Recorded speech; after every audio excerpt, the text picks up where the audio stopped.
actually focusing on an area, you're able to understand value. So if you focus on an area, understand certain type of properties, whether you're doing residential or commercial, you're able to understand the values.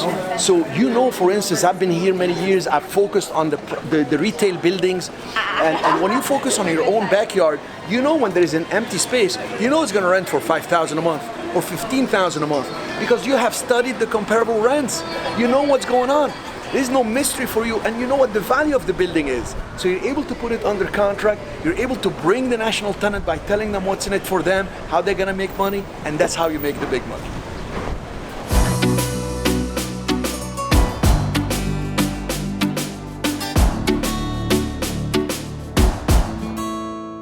I screen tenants in all colors in many ways. First of all, I like to take the calls for larger tenants, like for bigger deals, locations that I have, or for buyers.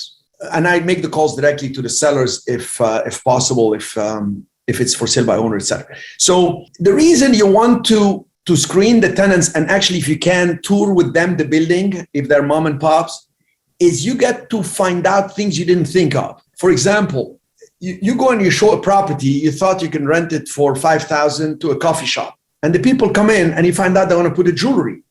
And you ask them, but why would you want to put a jewelry here? It's all food places. And they say, well, okay, because there is this business that's coming over here, and there's usually conventions that come in the hotel over there, and that's how we can be here for.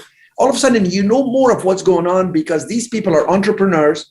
They want to commit to a lease for a reason, and I like to pick their mind. I like to pick their brain. I like to know why they want to do certain things and how come, and why they don't want to sign a long-term, or if they want to sign a long-term lease, why? Is it too low? Is my price too low?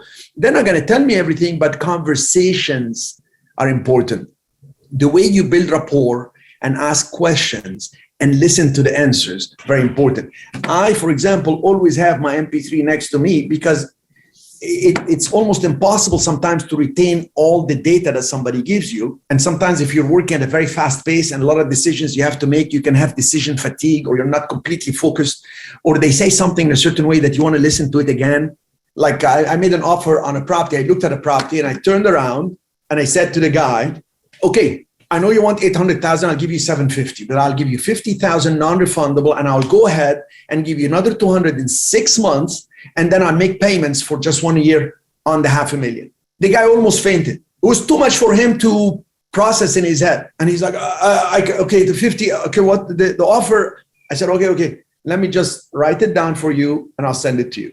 So I assure you, if this is done in reverse, maybe I'm still thinking, and I wouldn't have processed it as well, but I would have had my MP3 so I can go back and listen and then come back to the person. And then stage 1 execution, we'll have the review, and it becomes stage 2 execution, and we do some adjustments and improvements. So yeah, tour the private people that want to see it, especially in the early stages. If you're flipping a home, you bought a home, you fixed it, and you're going to do an open house, sell it for sale by owner, stand in the open house.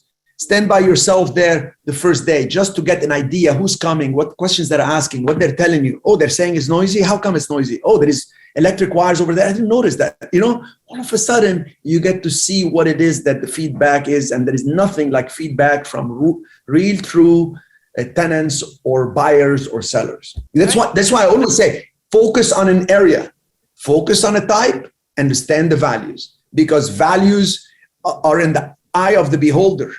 Okay, that's going to come in and make the changes. Most people see a price. They compare prices. So when people come and tell me a price, I sell value. And when I'm going to go buy, I tell them price. They tell me value, I tell them it's not important.